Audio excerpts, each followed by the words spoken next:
C'était un samedi matin, du genre qui semble s'arrêter dans le temps, lorsque j'ai décidé de monter au grenier de notre maison à Sugarland, au Texas.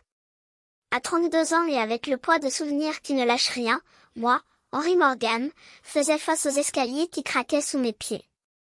Chaque pas me rapprochait de ces malles poussiéreuses qui contenaient plus que des objets, elles contenaient des morceaux d'ailes. Jusqu'à ce que, tout à coup, l'air quitte mes poumons. La boîte en bois, celle qui abritait les trésors de ma mère, la montre de poche avec ses initiales gravées à la main et le délicat collier en or qu'elle portait comme une seconde peau avaient disparu. Ce n'était pas caché, ce n'était pas oublié dans un coin. Sumira. Mon cœur s'emballa, mes mains se figèrent. Ce n'était pas de simples biens. Ils étaient son essence.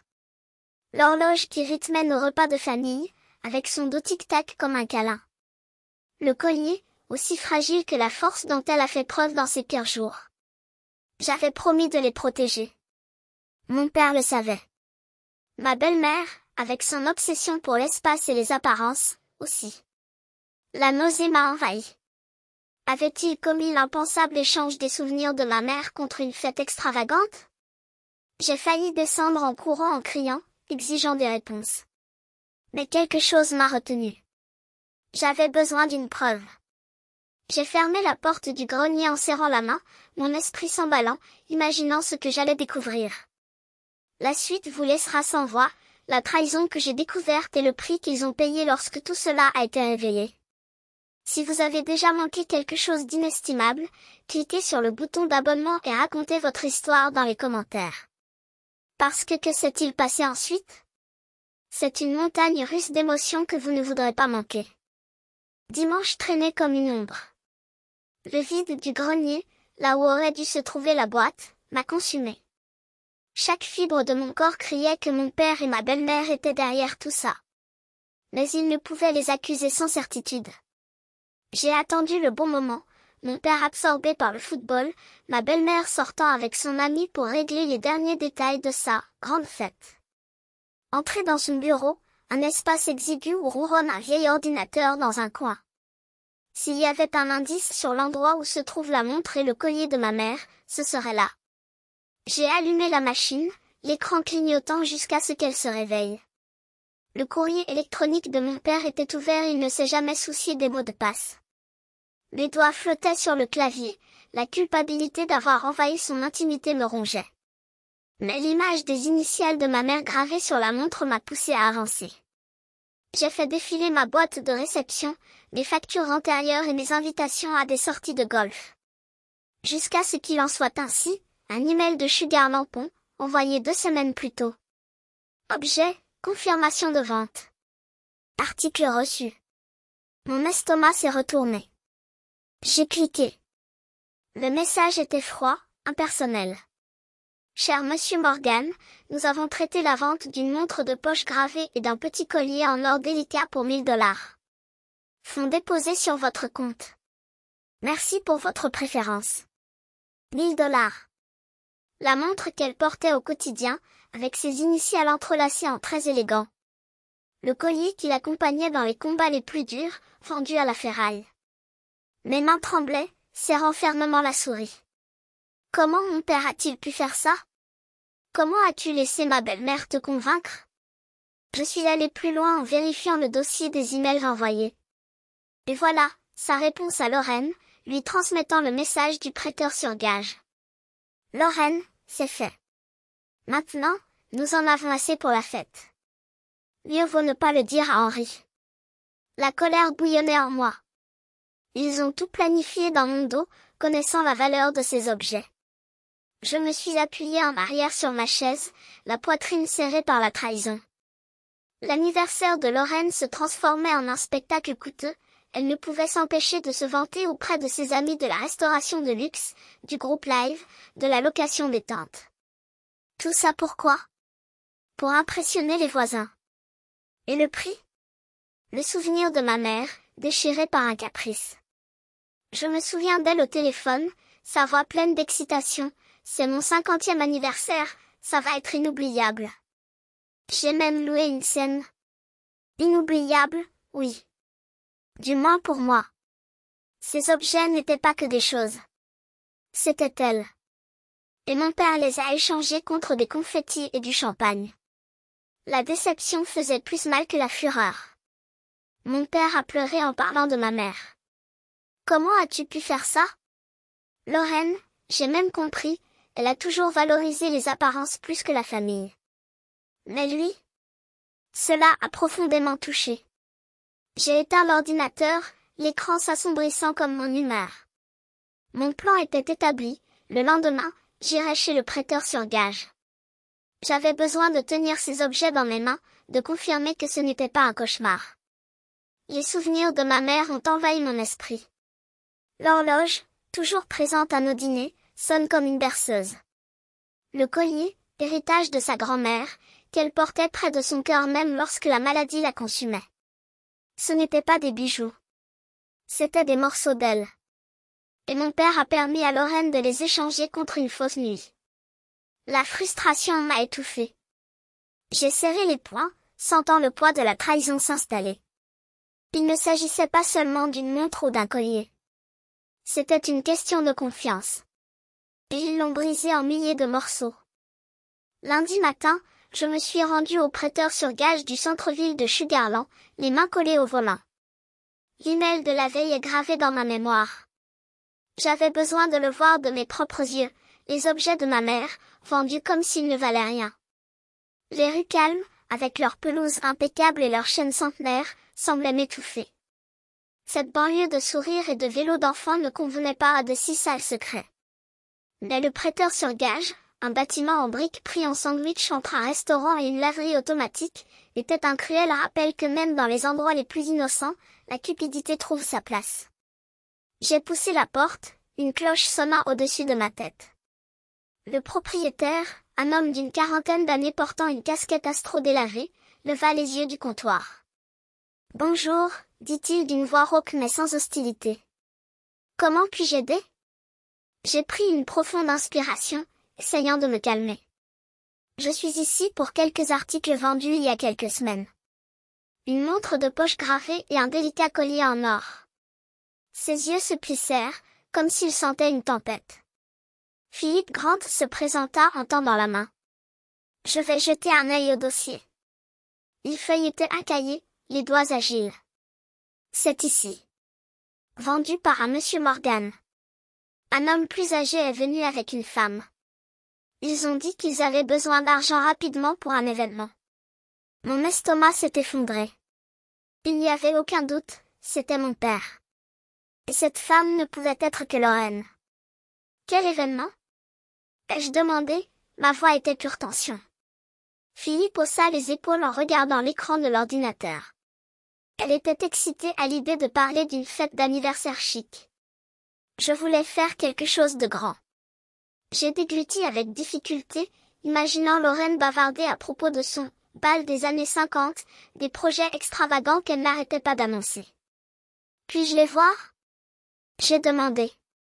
Il hocha la tête et disparut au fond du magasin. À son retour, il portait un plateau en plastique. Ils étaient là.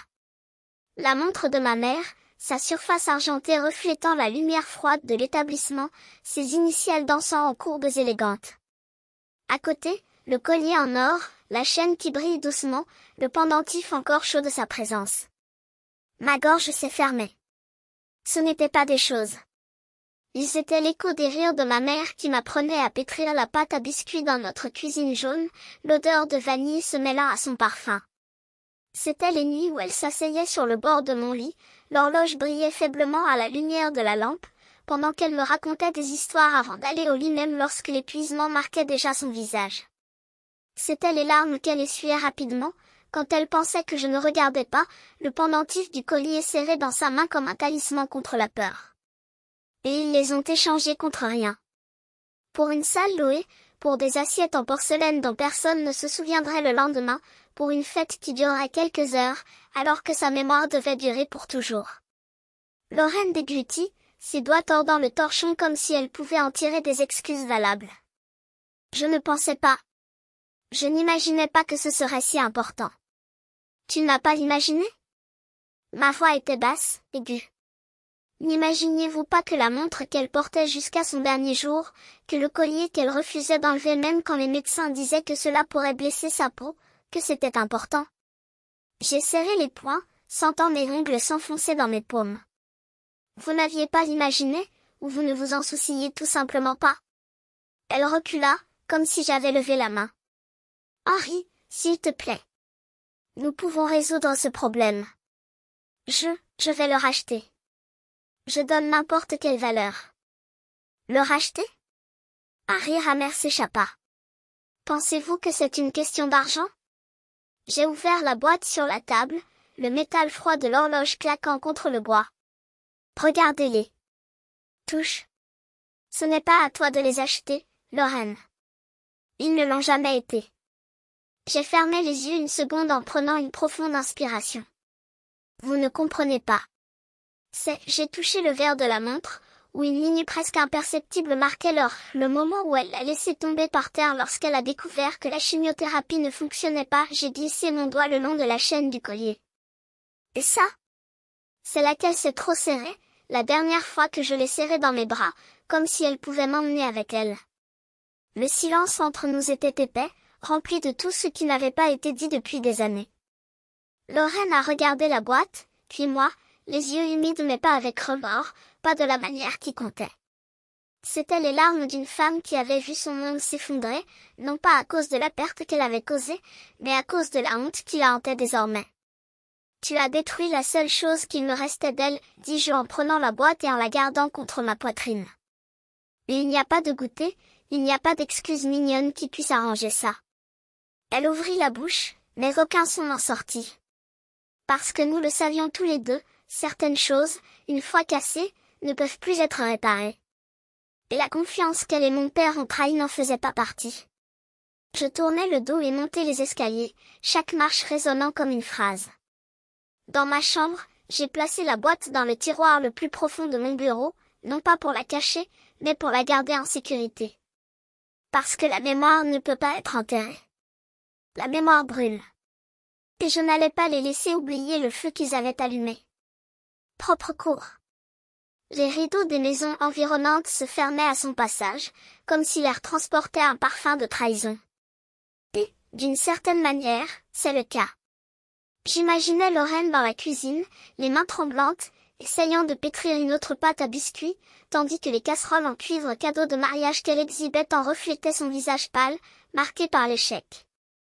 Elle devait compter les jours depuis la dernière fois que quelqu'un l'avait appelée par son nom sans la moindre trace de dédain. Et mon père? Probablement assis sur le porche, le café refroidissant entre ses doigts, regardant la pelouse qui n'était plus son refuge. Les voisins qui leur avaient fait signe de la main détournèrent désormais le regard, comme si leur embarras était contagieux. Je ne me sentais pas désolée. Pas cette fois. Mon appartement de Houston sentait le café fraîchement moulu et le vieux bois, un contraste avec le parfum artificiel que Lorraine insistait pour vaporiser autour de la maison de Sugarland. Ici, les murs n'ont pas étouffé. Ici, je respirais sans que leur ombre ne pèse sur moi. Et la nuit, quand le silence s'installait, j'ouvrais la boîte en bois et je laissais le doux tic-tac de l'horloge de ma mère combler le vide. C'était comme si elle était toujours là, murmurant que j'avais fait le bon choix. Un après-midi, alors que je préparais quelques papiers, mon téléphone portable vibra sur le comptoir. Numéro inconnu. J'ai répondu instinctivement, déjà prêt à raccrocher s'il s'agissait d'une nouvelle tentative pathétique de Lorraine. Henri? La voix à l'autre bout du fil était rauque, brisée. Ce n'était pas elle. C'était celui de mon père. Pendant une seconde, j'ai envisagé de raccrocher. Mais quelque chose, peut-être le souvenir de lui qui me tenait la main au réveil de sa mère, peut-être simplement la curiosité morbide de voir jusqu'où leur chute était allée m'a fait garder le silence. Je sais que tu ne veux pas me parler. Il fit une pause, comme s'il trouvait le courage de continuer. Mais je devais dire que tu avais raison. Surtout. Je n'ai pas répondu. Il n'y avait rien qu'il puisse dire qui puisse changer le passé. Lorraine. Sa voix s'éteignit.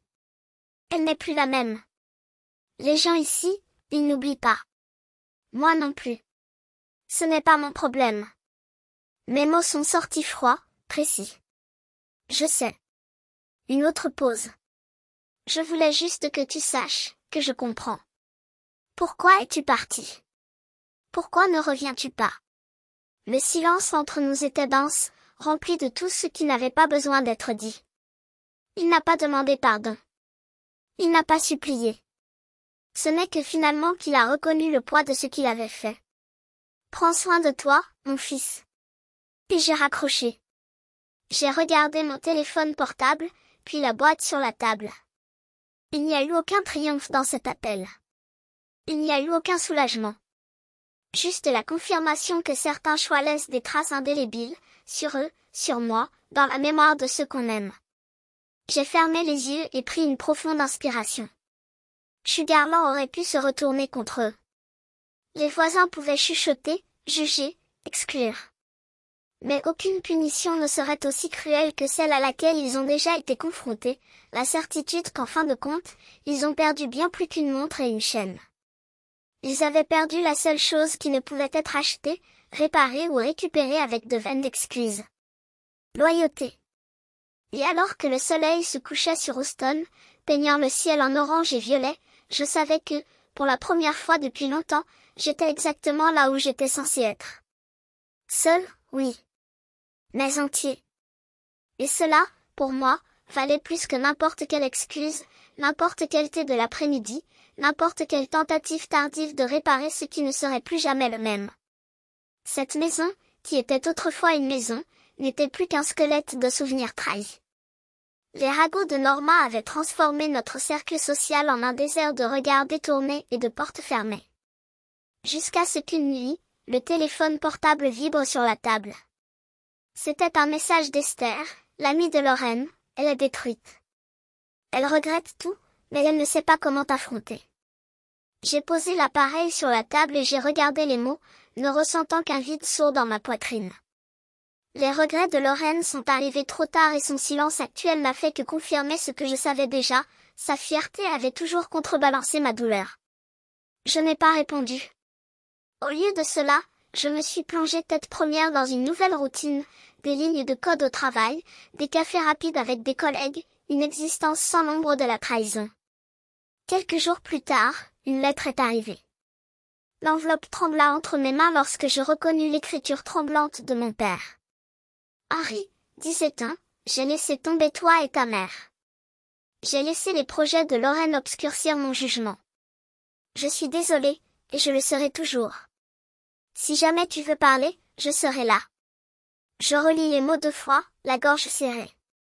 Une partie de moi voulait y croire, je voulais sauver l'image du père qui me portait sur ses épaules, riant sous le soleil du Texas. Mais la confiance, cette chose fragile et précieuse, avait disparu le jour où il avait choisi un parti plutôt que l'héritage de ma mère. J'ai plié la lettre sans répondre et je l'ai mise dans le tiroir. Je n'étais pas prêt à pardonner. Peut-être que ça ne l'a jamais été. Assis dans mon appartement, avec les lumières de la ville scintillant derrière la fenêtre, j'ai réfléchi à ce que signifiaient réellement les affaires de ma mère. Sa montre n'était pas seulement des engrenages et du verre, c'était sa force marquant chaque seconde des batailles auxquelles elle faisait face. La délicate chaîne en or n'était pas un simple métal, c'était la chaleur de ton étreinte qui me guidait lorsque je me perdais. Je m'étais battue pour les garder et ce combat m'avait coûté ma famille.